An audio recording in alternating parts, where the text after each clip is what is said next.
services UMOA sont soutenus par le Centre pour l'enseignement et l'apprentissage innovant de la Fondation Mastercard en partenariat avec Denso. Ravi de vous retrouver pour ce 10e épisode des EdTech Monday UMOA. Aujourd'hui, nous allons explorer les opportunités et les défis liés à l'intégration de l'intelligence artificielle dans l'éducation en zone UMOA avec un focus sur les stratégies nationales, les initiatives locales et l'impact sur les dispositifs d'apprentissage. Je suis Alexis Lekogo, votre modérateur, Naomi Kofi Kwaku est notre interprète en langue des signes. L'IA au cœur de l'EdTech, opportunités et défis pour l'éducation en Afrique de l'Ouest, c'est le thème de ce nouvel épisode et pour aborder dûment cette thématique, voici les personnalités qui composent notre panel. Monsieur Stéphane Koulibaly, directeur de l'innovation des startups et du secteur privé, chargé de la stratégie nationale d'intelligence artificielle en Côte d'Ivoire. Monsieur Ismaïla Seck, académique programme manager à Galsen AI et initiateur de AI Hub Sénégal, et Monsieur Mafallo, CEO de Genimi, une start-up qui facilite l'apprentissage à domicile avec l'aide de l'intelligence artificielle. Voici notre panel. Messieurs, merci d'avoir accepté cette invitation. Avant de débuter, comment allez-vous? Merci, moi je vais très bien, ça va. Monsieur Très bien Seck. aussi. Ravi de l'entendre et entrons tout de suite dans le vif du sujet. Débutons cette discussion avec Monsieur Koulibaly. Quelle approche la Côte d'Ivoire adapte-t-elle pour faciliter l'intégration de l'intelligence artificielle dans le secteur éducatif? Qu'en est-il de sa stratégie nationale? Alors, pour notre approche quant à l'inclusion de l'IA dans le système éducatif ivoirien, c'est de vraiment d'abord se focaliser sur la stratégie nationale de l'intelligence artificielle, dont les travaux viennent d'être lancés le lundi 30 septembre dernier. Nous avons donc devant nous un chantier à adresser, c'est-à-dire faire de la Côte d'Ivoire un des hubs stratégiques dans tout ce qui est IA en Afrique. Et pour cela, il faut d'abord définir une stratégie nationale cohérente. Et c'est la première étape sur laquelle nous sommes focalisés.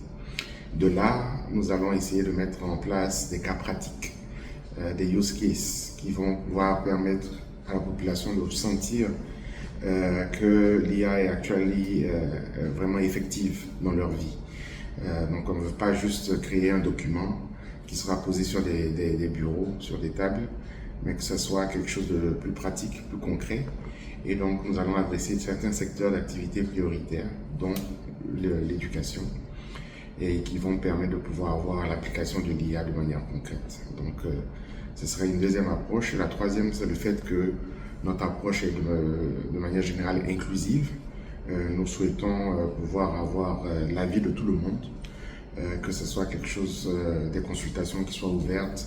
On aimerait voir collecter le plus d'informations possible au travers d'ateliers et de questionnaires qu'on va faire passer à travers la population à tous les niveaux du système éducatif. Et on va essayer de se baser sur des benchmarks de ce qui existe dans les pays voisins également. Monsieur Koulibaly, merci de nous avoir donné un aperçu de vos perspectives relatives à l'intelligence artificielle en Côte d'Ivoire. Et sur ce plateau, chers panélistes, réfléchissons. Monsieur Koulibaly a parlé d'une stratégie nationale concrète et cohérente. Comment faciliter l'intégration de l'intelligence artificielle dans nos secteurs éducatifs en Afrique de l'Ouest? Pour ma part, je pense qu'il est très important d'identifier un usage, c'est-à-dire quelque chose qui va être utile pour les populations et les différents acteurs du secteur de l'éducation, à savoir les parents, les élèves, les maîtres, les écoles, etc. C'est vraiment une première chose, identifier un usage qui est pertinent et utile. La deuxième, je pense que c'est inclure le secteur privé. Je pense que l'État a un rôle, et M. Koulibaly l'a bien montré, mais quand on regarde l'histoire, c'est souvent les entreprises privées qui sont à l'initiative de l'adoption des innovations. On peut citer Google, ChatGPT pour l'innovation technologique. On peut citer aussi Henry Ford pour l'automobile, etc. Donc je dirais que si on n'inclut pas les privés, là je parle en tant qu'entrepreneur, on limite les chances d'adoption par les populations parce que nous, les entrepreneurs, nous avons intérêt à ce que les usages soient adoptés pour pouvoir faire vivre nos entreprises. Donc ce que je vais rajouter à ça, c'est que pour permettre le développement de ces cas d'usage-là, il faudra avoir accès à de la puissance de calcul et que cette puissance de calcul doit être accessible à un moindre coût pour pas qu'il y ait une barrière d'entrée à la création de ces modèles. Messieurs, merci pour ces recommandations et retrouvons Monsieur Koulibaly. Qu'en est-il maintenant des défis liés à l'intégration de l'intelligence artificielle dans le secteur éducatif ivoirien? Alors, je vois 3 principaux défis liés à l'intégration de l'IA dans le système éducatif. Le premier, c'est au niveau de la gestion des données. Il faut pouvoir avoir suffisamment de données pour pouvoir avoir une IA effective. Et donc, beaucoup de nos documents au niveau du système éducatif sont basés sur l'archivage documentaire. Donc, on manque encore d'archivage numérique. Donc, pour pouvoir avoir plus de collecte de données qui vont permettre de pouvoir servir d'instruments essentiels pour le développement de l'intelligence artificielle, des solutions autour de ça. Donc, c'est le premier des défis, pouvoir générer suffisamment de données. Deuxième défi, c'est bien sûr les infrastructures, quelque chose qui sera commun à beaucoup de nos pays africains. Il nous faut des infrastructures pour pouvoir utiliser l'IA de manière plus efficace. Et donc ça, c'est un vrai problème qui doit être adressé. Au vu des ressources qui sont nécessaires pour pouvoir avoir les infrastructures nécessaires, il nous faut pouvoir débloquer suffisamment d'investissements dans ce sens. Et je pense qu'il faut faire de l'IA une priorité afin que ces investissements puissent être mis à profit pour qu'on puisse avoir les infrastructures nécessaires pour le développement de l'IA dans le système éducatif. Et enfin, l'autre élément que je vois un peu compliqué comme un défi, c'est au niveau de la formation, surtout la formation des formateurs. Donc il nous faut pouvoir avoir des formateurs qui soient formés de manière efficiente et que ceux-là puissent distiller la formation aux jeunes apprenants. Donc voilà les 3 gros défis que je vois quand il s'agit de l'IA dans le système éducatif.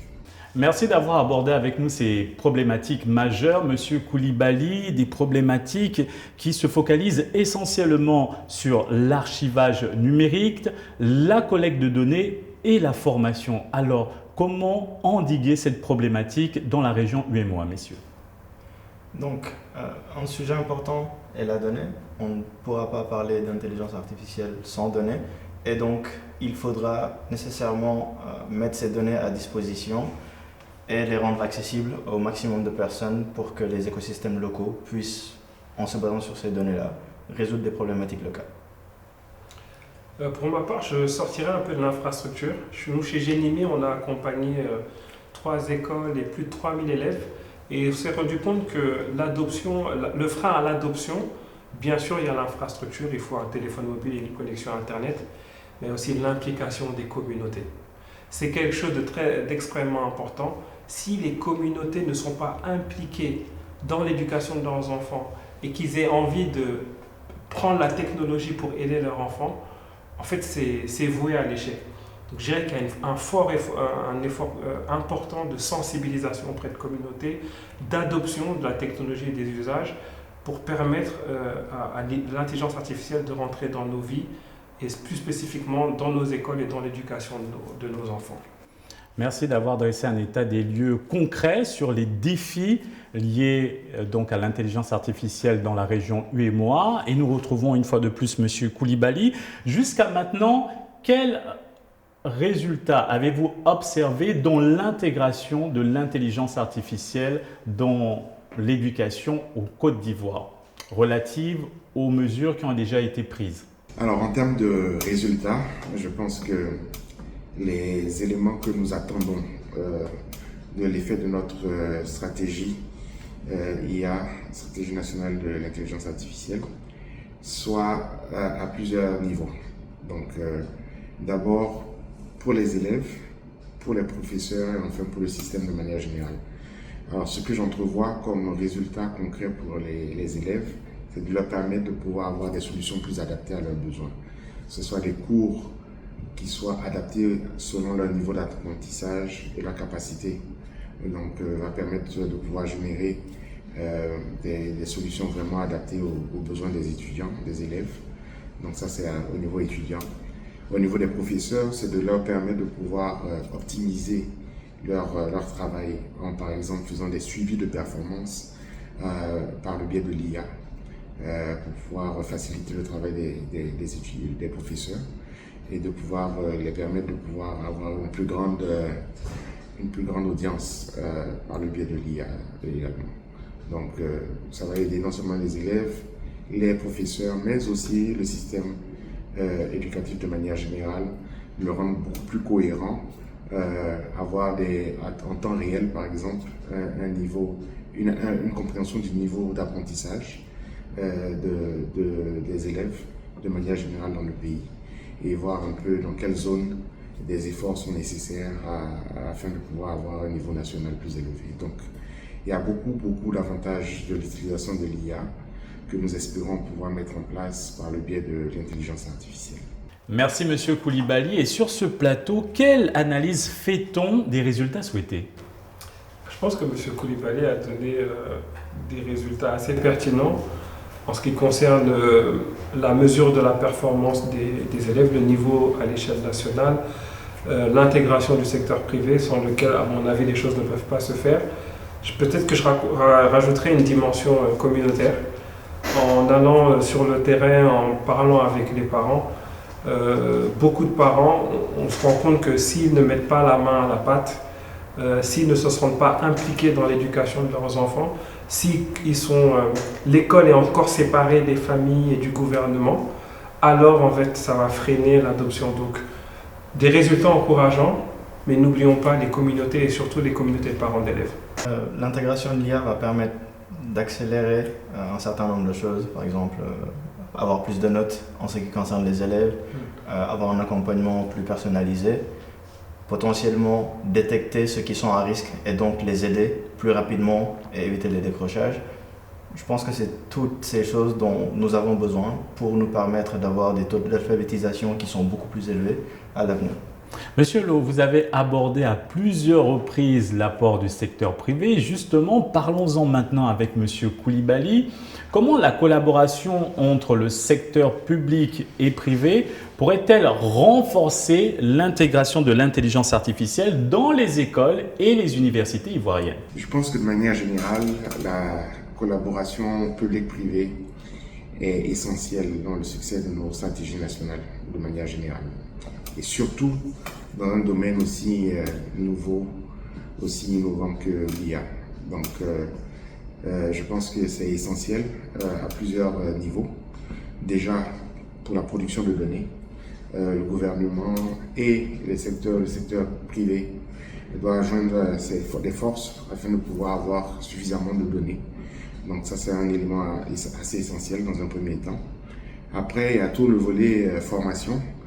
Je pense que c'est important qu'on ait une collaboration publique-privée afin de pouvoir atteindre les niveaux de formation nécessaires, non seulement pour les formateurs, mais aussi pour atteindre le maximum d'étudiants et d'élèves. Et enfin, au niveau du développement même des solutions IA qui peuvent permettre au système éducatif d'être plus efficace. Donc ces solutions-là ne sont pas forcément des solutions qui vont être développées par le secteur public.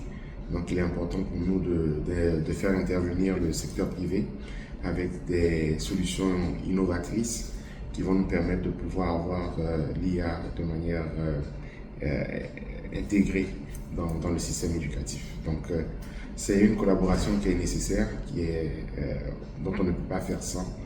Donc c'est important qu'on trouve le cadre nécessaire de pouvoir faire intervenir le secteur privé dans les solutions que nous essayons de mettre en place, dans la stratégie de manière générale, mais aussi dans son application au secteur éducatif. Monsieur Coulibaly, merci d'avoir partagé avec nous les efforts déployés en Côte d'Ivoire. Et sur ce plateau, focalisons-nous à présent sur Monsieur Seck et sur vos actions. En tant qu'Academic Programme Manager de Galsen AI, quelles sont les initiatives et les objectifs portés justement par cette communauté Galsen AI? Donc, notre objectif principal est de faire en sorte de former la prochaine génération d'experts en intelligence artificielle du Sénégal et peut-être de l'Afrique de l'Ouest. Et donc, pour arriver à ces fins, ce que nous faisons, nous organisons plusieurs formations gratuites qui aboutissent sur des certifications. Je peux donner l'exemple de la certification Introduction au Deep Learning de NVIDIA, que nous faisons, j'insiste, gratuitement, et qui, dans d'autres conditions, aurait demandé de payer $500 pour y avoir accès. Donc ça fait partie des actions que nous faisons. Il y a le ML Study Jam qui fait que nous sommes une des communautés les plus actives d'après le Google ML Community, donc parmi ces communautés du Google Machine Learning Community. Donc je suis assez fier de ces actions-là. Monsieur Lo, quel regard portez-vous sur ces actions portées par cette communauté? On ne peut pas avoir l'adoption d'une innovation sans avoir un écosystème bouillonnant. On l'a vu avec Internet dans les années, je dirais 2000. Google s'est implanté, a beaucoup supporté les communautés. Aujourd'hui, on le voit avec des associations comme Galsen AI qui sont maintenant locales. Google n'a plus besoin de venir le faire. Elle se base sur de l'expertise locale et je pense que c'est heureux. C'est quelque chose qui doit être salué. Maintenant, en tant que co-initiateur du AI Hub Sénégal, comment ce hub favorise-t-il le développement des compétences en intelligence artificielle chez les étudiants et enseignants? Donc, chez les étudiants, nous prévoyons de développer les compétences, mais nous n'allons pas nous arrêter là. Nous prévoyons aussi d'aider à l'insertion en finançant la formation avec des écoles ou des centres de formation qui sont présentes au niveau local. Et ensuite, nous prévoyons de financer aussi leur insertion en stage dans des entreprises pour des durées de 3 à 6 mois. Et nous espérons qu'ensuite, les étudiants pourront obtenir des CDI parce qu'ils pourront prouver la valeur qu'ils apportent à ces entreprises-là. En ce qui concerne les enseignants, nous prévoyons d'organiser des écoles d'été, des formations pour ces formateurs-là, parce que comme notre homologue l'a précisé tout à l'heure, la formation des formateurs va devenir très vite cruciale, parce que si nous n'avons pas des formateurs qui sont les meilleurs de leur domaine, alors il nous sera très difficile d'avoir des étudiants qui vont devenir les meilleurs de la génération suivante. Monsieur Lo, les étudiants et les enseignants, les écoles et les universités sont un secteur attractif pour l'intelligence artificielle. Quelle perspective avez-vous pour ce secteur? Celui de l'entrepreneur. S'ils ne font pas ce travail-là, si ce travail-là n'est pas fait dans les universités, les écoles, les lycées, les collèges, nous n'aurons pas les ingénieurs pour développer les technologies qui vont être adoptées. On le voit déjà, les meilleurs ingénieurs d'Afrique sont recrutés dans la Silicon Valley et donc travaillent à développer des technologies pour les Américains. Et avec des instituts comme ça, on se permet en fait, on se donne la chance de créer des technologies avec des talents locaux pour des problématiques locales. Donc voilà ce que j'en pense. Monsieur Seck, en tant que membre d'une communauté dynamique, nous parlons de Galsen AI, quels sont les principaux défis liés à la sensibilisation et la vulgarisation de l'intelligence artificielle au Sénégal? Donc les principaux défis tournent autour de l'accès à de la donnée publique. Aujourd'hui, par exemple, si je souhaite entraîner un modèle de transcription vocale pour de l'anglais, je peux trouver quasiment 1000 heures qui sont bien traitées dans le bon format et qui sont utilisables directement. Ce n'est absolument pas le cas lorsqu'il s'agit de nos langues locales. Donc ça, c'est la première barrière, l'accès à des données publiques qui sont dans le bon format. Et le deuxième, c'est l'accès à la puissance de calcul. Aujourd'hui, on a des soucis pour avoir accès à la puissance de calcul. On se tourne vers Google Colab ou Kaggle. Et malheureusement, on a un supercalculateur qui n'est pas encore fonctionnel, ou en tout cas qu'on n'arrive pas encore à utiliser. Une fois que ce sera réglé, normalement, on pourra proposer aux entreprises locales des solutions locales avec des données locales. Monsieur Lo, à votre niveau, comment endiguez-vous cette problématique, l'accès aux données et le besoin d'infrastructures performantes? En fait, en tant qu'entrepreneur, la question de l'infrastructure et de la donnée, on la laisse aux ingénieurs et aux chercheurs comme M. Seck. Nous, on se concentre vraiment sur les expériences de prise de conscience. Tout le monde se rappelle la première fois qu'il a utilisé ChatGPT. Tout le monde se rappelle la première fois qu'il a conduit une voiture. Tout le monde se rappelle de la première fois qu'il a pris l'avion. Et nous, notre job, les entrepreneurs, c'est de créer cette première fois qui va créer une prise de conscience et faire comprendre que c'est quelque chose cette innovation-là peut m'aider dans ma vie, peut aider mon papa, ma maman, mon petit frère, ma petite sœur.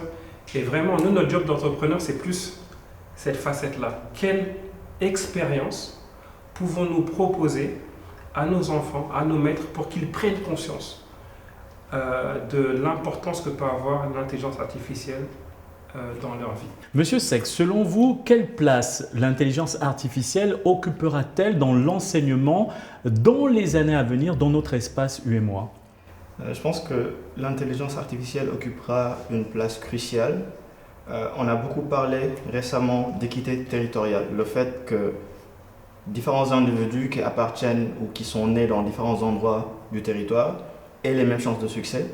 Aujourd'hui, si on regarde les statistiques, je pense qu'on peut se rendre compte que suivant l'endroit où l'on fait ses études, on n'a pas les mêmes chances de réussir au bac. L'intelligence artificielle pourra nous permettre de régler ce problème et de redistribuer les cartes de façon à donner plus ou moins les mêmes chances à tout le monde. Merci Monsieur Seck pour cette vision détaillée. Focalisons-nous à présent sur les initiatives de Monsieur Mafalo, CEO de Genimi. Donc, c'est une start-up EdTech qui facilite l'apprentissage à domicile avec l'aide de l'intelligence artificielle. Comment votre structure applique-t-elle l'intelligence artificielle dans ses solutions éducatives et quels avantages concrets les apprenants en retirent-ils? En fait, Genimi, d'abord, c'est une application mobile qui utilise l'intelligence artificielle pour aider les parents d'élèves pour les devoirs à la maison. La plupart des parents qui veulent que leur enfant réussisse, mais malheureusement, faire les devoirs, c'est une tâche extrêmement difficile. Et nous, en fait, Genimi, on aide à faire ça. On aide à faire en sorte que contrôler les devoirs. On aide à comprendre si les enfants connaissent bien leurs leçons. On aide à identifier les lacunes pour les transmettre aux professeurs. Et tout ça, on le permet aux parents de le faire sans stress, parce que c'est très stressant après une longue journée de travail d'aider ses enfants, et de le faire en très peu de temps, parce que les parents travaillent aujourd'hui. Et en fait, on n'a plus le temps de passer 1 heure tous les soirs pour surveiller les devoirs. Mais si on peut le faire en 15 minutes, alors je pense que beaucoup de parents vont s'y couler. Et l'intelligence artificielle permet vraiment de faire ça. Précédemment, Monsieur Lo, vous avez porté un regard sur les initiatives de la communauté Galsen AI et du AI Hub Sénégal. Monsieur Seck, donc, qu'en est-il de votre regard sur les initiatives de Genimi? Je pense que Genimi propose un accompagnement très intéressant pour tout parent qui a passé quelques heures à essayer d'encadrer son enfant. Avoir un peu de soutien ne sera pas de refus. Monsieur Lo, concrètement, quel type d'outils d'IA intégrez-vous dans vos systèmes éducatifs? Si on peut avoir un aperçu. En fait, c'est assez simple. On utilise par exemple ce qu'on appelle le speech to text, qui permet, au lieu de réciter sa leçon à son papa, à sa maman, de la réciter à un téléphone mobile, et le téléphone te dit si tu connais ta leçon. On va utiliser de computer vision. Avant, qu'est-ce que fait le parent? Il regarde le cahier, il regarde tes exercices et il regarde si c'est bon, c'est faux, et il essaie de t'expliquer. Aujourd'hui, avec l'application Genimi, vous prenez une photo, non seulement il te dit ce qui est faux, mais il te donne les quelques tips pédagogiques pour permettre aux parents de donner des explications claires à l'enfant, etc., etc. Donc vraiment, au lieu de passer son temps devant un cahier à tout contrôler, on délègue cette tâche-là à une application mobile et l'intelligence artificielle fait le reste. Messieurs, réfléchissons ensemble. Comment parvenir à une utilisation saine et raisonnable de l'intelligence artificielle? Parce que certains sont ravis d'avoir ce support à leur disposition et d'autres s'inquiètent de sa forte utilisation qui, selon eux, pourrait remplacer l'aptitude humaine. Qu'en pensez-vous, Monsieur Seck? Je pense que l'intelligence artificielle aujourd'hui est encore très loin d'atteindre le niveau humain. Je peux citer Yann Lequin, qui est directeur de Facebook AI Research, Meta AI maintenant, qui dit que les intelligences artificielles actuelles n'ont pas le niveau d'intelligence d'un chat. Donc, pour dire que normalement, on est encore à l'abri pour un certain moment. Si je peux rebondir sur ce point-là, effectivement, en fait, toutes les révolutions technologiques font peur. On a des gros problèmes d'addiction avec les technologies mobiles partout dans le monde. Et justement, outiller les parents, c'est créer une relation avec l'enfant. Parce que nos enfants, de toute façon, vont s'approprier ces technologies. La vraie question, c'est est-ce qu'on va en être ou est-ce qu'on va les laisser dans un environnement où ils créent leur propre culture, leur propre code et en fait, on va être un peu largué. Donc, il faut encourager à ce que tout le monde s'approprie l'intelligence artificielle. Et quelles sont les perspectives de Génimi en termes d'intégration de l'intelligence artificielle dans l'éducation à long terme? Tout à l'heure, vous avez posé la question comment vous voyez l'intelligence artificielle dans nos pays, dans nos régions. Je pense que il y a une vraie autre question, c'est où est-ce que peut nous porter l'intelligence artificielle. Par exemple, sur les usages de mobile et notamment de mobile money, l'Afrique a fait un saut. Elle était en avance sur toute la planète. Et je pense que la technologie de l'intelligence artificielle peut permettre de faire ce même saut et d'être en avance sur le monde, qu'on vienne regarder les cas d'usage chez nous. C'est ce que nous croyons chez Génimi. Et nous pensons que demain, une maman qui ne sait pas lire pourra faire réviser ses leçons beaucoup plus facilement, qu'elle soit dans un village, dans une ville, qu'elle travaille jusqu'à 22h à son enfant. Et si on arrive à faire ça, parce qu'au Sénégal et plus généralement en Afrique francophone et en Afrique, nous avons encore la chance d'avoir cette intelligence sociale, j'ai la conviction que nos élèves seront les meilleurs au monde. Si on arrive à réintégrer la société dans l'éducation de nos enfants, les enfants d'Afrique seront les meilleurs élèves du monde. Et monsieur, c'est comment vivez-vous cette expérience, le fait d'apprendre aux machines à mieux nous aider?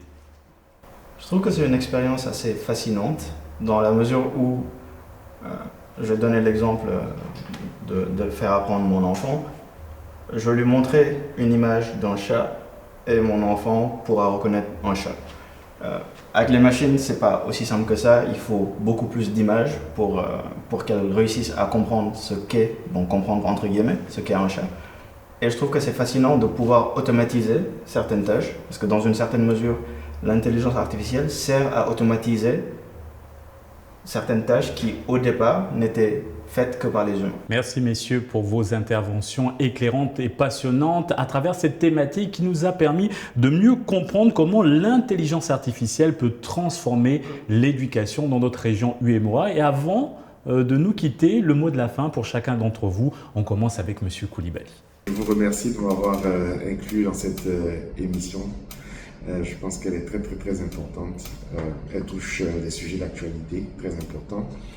Non seulement l'IA dans un premier temps, mais aussi le système éducatif qui est très important aussi dans notre stratégie de développement au niveau de la Côte d'Ivoire.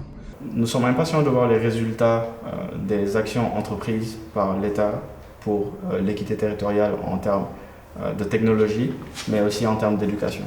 Donc, et nous sommes aussi impatients de voir l'impact que l'IA aura sur l'éducation au Sénégal.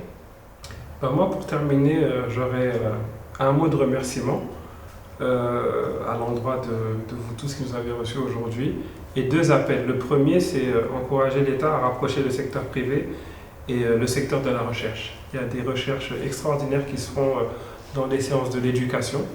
Et vraiment, l'idée, c'est de rapprocher le secteur privé pour que ces innovations, ces résultats de recherche soient valorisés auprès de nos communautés. Le deuxième appel, c'est que si vous êtes un parent d'élève et que vous avez des enfants qui sont entre le C et le CM2, téléchargez l'application sur www.genimi.io et ça va beaucoup vous aider pour que vous envoyez de meilleures notes.